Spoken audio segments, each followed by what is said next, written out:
Eccentricity method for parabola. சரியா, parabola வரைய போகிற எசன்ட்ரிசிட்டி மெத்தடில் வரையணும். சரியா, எசன்ட்ரிசிட்டி மெத்தட்னா என்னது? மைய தொலைவு முறை. பேரபோலானா சாய் குவி வட்டம். இப்போ கொஸ்டின் பார்த்துக்க. Draw a parabola with the distance of the focus from directrix is 50 mm. Draw the tangent and normal at any point P on the curve. சரியா, கொஸ்டினில் என்ன கொடுத்துருக்காங்க எல்லாம்? ஒரு பேரபோலா வரைய கேட்டிருக்காங்க, ஒரு சாய் குவி வட்டம் வரைய கேட்டிருக்காங்க. அது என்ன மெத்தடில் வரையணும்? எசன்ட்ரிசிட்டி மெத்தடில் வரையணும். ஓகேவா? Next distance of the focus from directrix, ஃபோக்கஸ்லேருந்து டைரக்ட்ரிஸ் வரைக்கும் உள்ள டிஸ்டன்ஸ் கொடுத்துருக்காங்க 50 mm. சரியா, இல்லை எசன்ட்ரிசிட்டி மெத்தட் கொடுக்கல, அந்த ஃபோக்கஸ் டைரக்ட்ரிஸ் டிஸ்டன்ஸ் 50 mmனாலே அது என்ன தான்? அது eccentricity method. Next draw tangent and normal வரைய கேட்டிருக்காங்க. இப்போ பார்த்துக்க, பேரபோலாக்கு எசன்ட்ரிசிட்டி வேல்யூ வந்து இதில் கொடுக்கல. சரியா, நமக்கு தெரியும் பேரபோலாக்கு வந்து எசன்ட்ரிசிட்டி வேல்யூ E = எப்படி இருக்கும்? 1 இருக்கும். சரியா, இந்த மைய தொலைவு வந்து பேரபோலாக்கு எப்படி இருக்கும்? சமமாக இருக்கும். சரியா, அது எப்படி சமமாக இருக்கும்னு பார்த்துக்க. இதுதான் பேரபோலா ஷேப், இந்த மாதிரி இருக்கும். அப்படி தானே? இந்த பேரபோலா இந்த இடத்த தான் நம்ம வெர்டெக்ஸ் சொல்லுவோம். சரியா, இப்போ அதுக்குள்ளாடி இருக்கக்கூடிய பாயிண்ட் வந்து ஃபோக்கஸாக இருக்கும், ஒரு ஃபிக்ஸட் பாயிண்ட்டாக இருக்கும். இது வந்து டைரக்ட்ரிஸ் லைன் D'. சரியா, இப்போ வந்து இதில் வந்து எசன்ட்ரிசிட்டி மைய தொலைவு எப்படி இருக்கும்னா, ஃபோக்கஸ்லேருந்து வெர்டெக்ஸ் வரைக்கும் உள்ள டிஸ்டன்ஸும் வெர்டெக்ஸ்லேருந்து டைரக்ட்ரிஸ் வரைக்கும் உள்ள டிஸ்டன்ஸும் சமமாக இருக்கும். சரியா, சேமாக இருக்கும். ஓகேவா? இப்போ உனக்கு கொஸ்டினில் ஃபோக்கஸ்லேருந்து டைரக்ட்ரிஸ் வரைக்கும் உள்ள டிஸ்டன்ஸ் 15 கொடுத்துருக்காங்க. ஓகேவா, 15 கொடுத்துருக்காங்க. அப்போ டைரக்ட்ரிஸ்லேருந்து ஃபோக்கஸ்லேருந்து டைரக்ட்ரிஸ் வரைக்கும் உள்ள டிஸ்டன்ஸ் உனக்கு எவ்வளோ இருக்குது? 50 இருக்குது. சரி, அப்போ பேரபோலாக்கு எசன்ட்ரிசிட்டி வேல்யூ உனக்கு எப்படி இருக்குன்னா 1ன்னு இருக்குது. சரியா, 1ன்னா ஃபோக்கஸ்லேருந்து வெர்டெக்ஸ் வரைக்கும் உள்ள டிஸ்டன்ஸும் வெர்டெக்ஸ்லேருந்து டைரக்ட்ரிஸ் வரைக்கும் உள்ள டிஸ்டன்ஸும் சேமாக இருக்கும், சமமாக இருக்கும். அப்போ எவ்வளோ இருக்கும்? ஃபோக்கஸ்லேருந்து வெர்டெக்ஸ் வரைக்கும் 25 இருக்கும், வெர்டெக்ஸ்லேருந்து டைரக்ட்ரிஸ் வரைக்கும் 25 இருக்கும். சரியா, அப்போ நீ வெர்டெக்ஸ் பாயிண்ட் கண்டுபிடிச்சிடலாம் இல்லை? சரி, இப்போ எப்படி வரையணும்னு பார்த்துக்க. ஃபஸ்ட்டு டைரக்ட்ரிக்ஸ் ஒரு லைன் போட்டுக்க, D' மார்க் பண்ணிக்க. நெக்ஸ்ட் இதில் வந்து ஒரு ரெஃபரன்ஸ்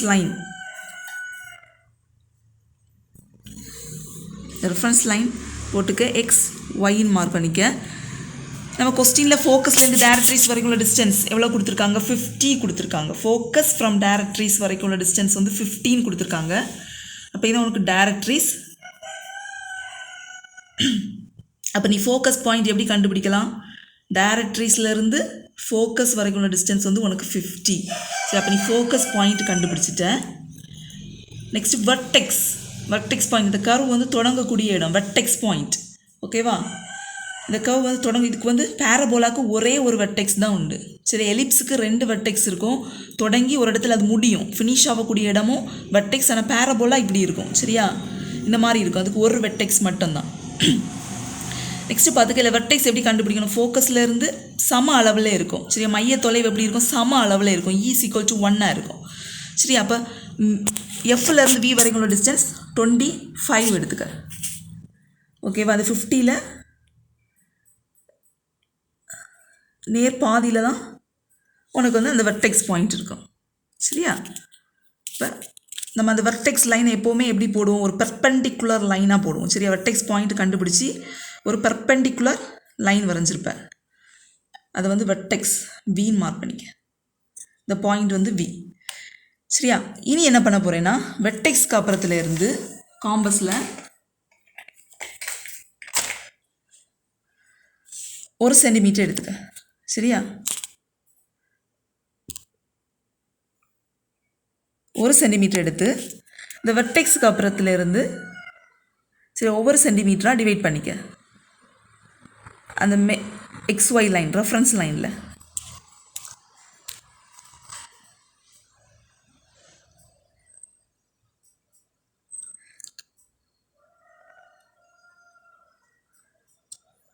சரியா, மேக்ஸிமம் ஒரு 5 பாயிண்ட்ஸ் கண்டுபிடிச்சிக்க. நெக்ஸ்ட் என்ன பண்ணிக்கன்னா, இந்த லைன் எல்லாத்தையும் சரி இந்த மாதிரி ஒரு பெர்பெண்டிகுலர் லைன்ஸ் போட்டுக்க.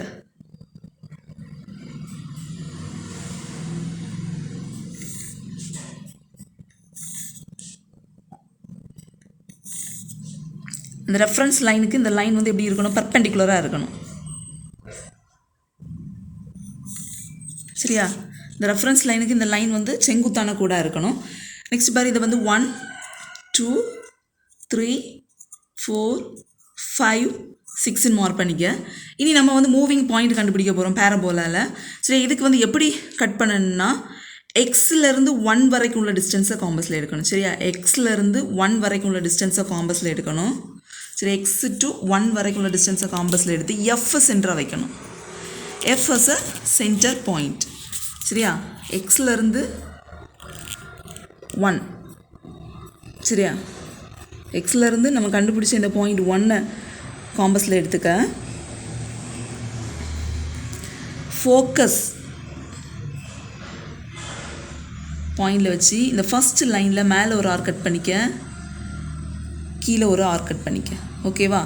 நெக்ஸ்ட்டு அதே மாதிரி சேம் தான். எக்ஸ் டு 2 வரைக்கும் உள்ள டிஸ்டன்ஸை காம்பஸில் எடுக்கணும். எஃப்பை சென்டராக வைக்கணும். சரி, இதில் என்னென்னா ரேடியஸ் மாறிட்டே இருக்கும். சரியா? சென்டர் வந்து எப்போவுமே சேம் சென்டர் தான். இப்போ ரேடியஸ் பாரு, எக்ஸ்லேருந்து 2 வரைக்கும் உள்ள டிஸ்டன்ஸை காம்பஸில் எடுக்கணும். எஃப்எஸ் சென்டராக வச்சு மேலே ஒரு ஆர் கட் பண்ணிக்க, கீழே ஒரு ஆர் கட் பண்ணிக்க. சரி, இந்த லைன் வந்து கூட கொஞ்சம் மேலே எக்ஸ்டெண்ட் பண்ணி விட்டுக்க.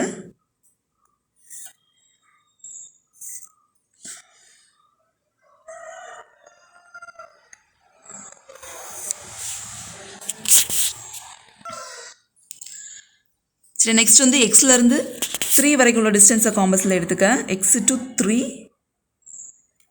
எஃப்எஸ் சென்டராக வச்சுக்க, மேலே ஒரு ஆர் கட் பண்ணு. தேர்ட் லைனில், அந்த தேர்ட் லைனில் மேலே ஒரு ஆர் கட் பண்ணணும், கீழே ஒரு ஆர் கட் பண்ணு.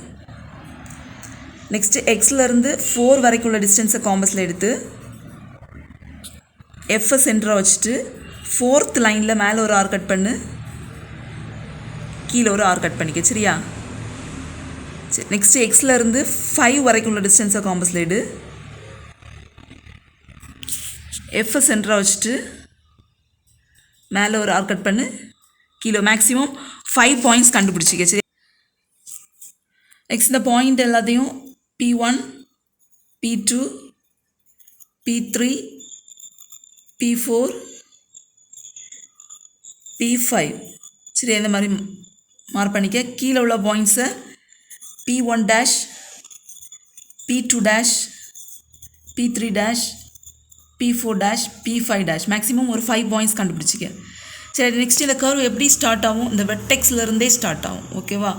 நம்ம கண்டுபிடிச்ச இந்த வெர்டெக்ஸ் பாயிண்ட்லேருந்தே ஸ்டார்ட் ஆகும். ஃபஸ்ட் ஃப்ரீ ஹேண்டில் லைட்டாக போட்டுக்க.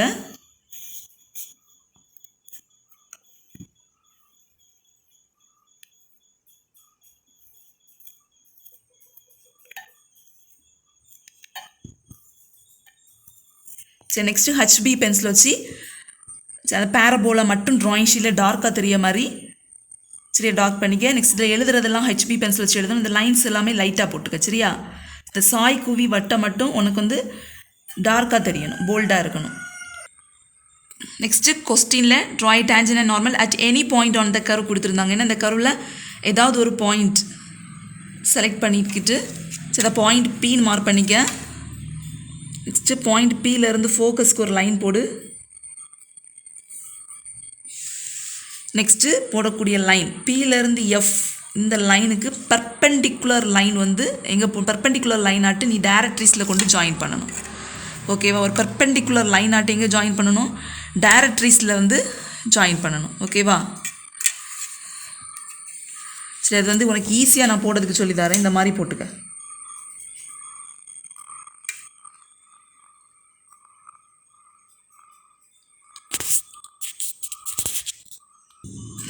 இப்போ பார்த்துக்க, இந்த லைன் பிஎஃப் லைனுக்கு எப்படி இருக்கணும், பர்பெண்டிகுலராக இருக்கணும். சரியா? அப்போ ஸ்கேலை வந்து இந்த மாதிரி வச்சுக்க. இந்த மாதிரி வைக்கும்போது உனக்கு ஈஸியாக போட்டுடலாம். இந்த லைனுக்கு வந்து